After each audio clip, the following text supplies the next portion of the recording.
Guys, it's freaking 9:30. I told you guys, one video a week. I'm a freaking YouTuber.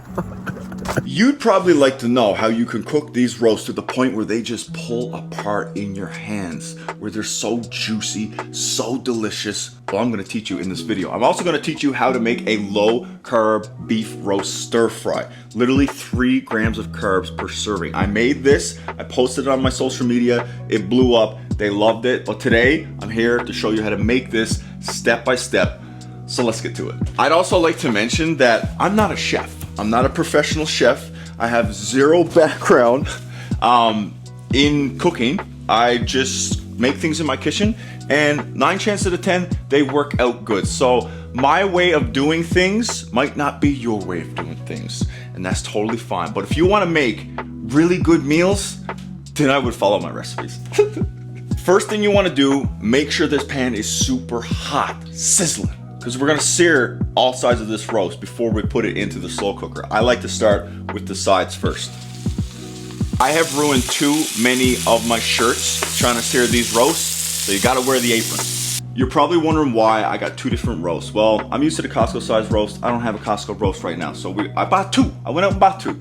We got a sirloin top roast and a blade oven roast. I really don't know the difference in the 2, but I guess I'm gonna find out when I try it. Now, we're just gonna toss this into the slow cooker with some garlic, thyme, bay leaves, Worcestershire sauce, soy sauce, apple cider vinegar, beef broth, and your spices. Now guys, I'm gonna be honest with you, I really hope that this works out.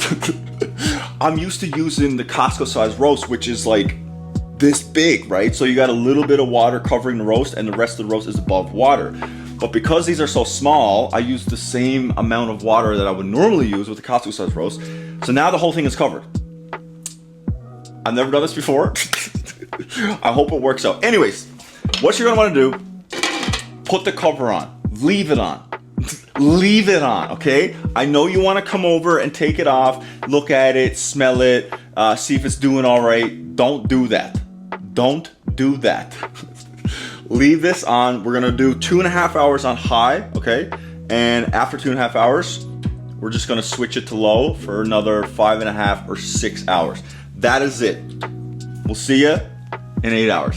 While the roast is on its last hour, I'm gonna prep the vegetables, get the gravy ready, but first things first, we're gonna chop up this carrot into bite-sized pieces. I'm gonna let those carrots cook for about 15-20 minutes. We don't wanna add the broccoli yet, because if we add them now, it's gonna be mushy, okay? We want the broccoli to taste like it just came out of a restaurant, so we're gonna add those later. Last time I made this recipe, I added Brussels sprouts. Today, we're not doing that. Those are not fresh, they're frozen. I thought about it, I'm like, nah, I don't want frozen Brussels sprouts. It's just not the same, okay? So we're gonna stick to the fresh stuff. Cauliflower rice, have you tried it? Basically, it's just cauliflower chopped up really fine.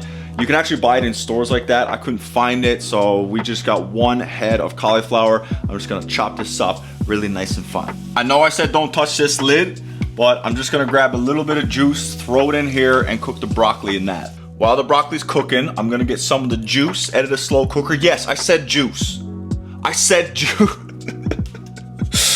I did a Jig's dinner video and I drank the pot liquor and I called it juice and you guys went crazy.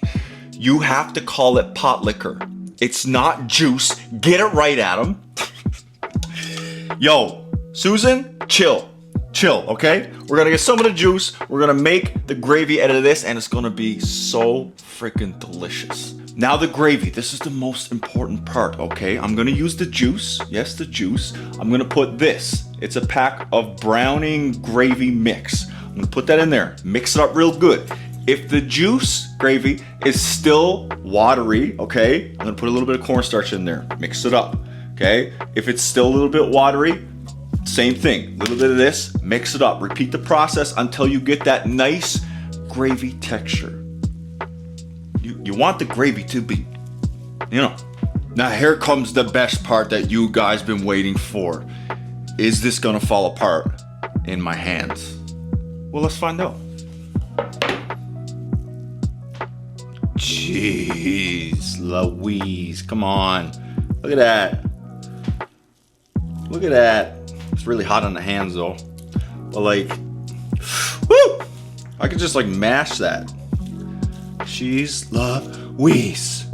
Come on. That's what you want. That's the type of roast that you want. Now, what's gonna make this beef even better is get the remaining juices out of here, put it in a dish, and pour those juices all over the meat. Trust me, it's going to be incredible. And this beautiful thing right here is what I call a low-carb beef roast stir fry. Let's give it a taste test. Whoa. Whoa. Wait. You ever take a bite of something and you get cold shivers? I swear to God, it happens to me sometimes. Just happened. So that is how you make a roast in a slow cooker that will just fall apart in your hands. You guys gotta try this. There's only 3 grams of carbs in this, I'm pretty sure. Like roughly. So anyways, I'll see you guys next week. Be back with another recipe. Let me know what you think of this video. If you made it this far again, I love you. I love you. Anyways, I'm gonna finish this because this is amazing. Gee! Let's go.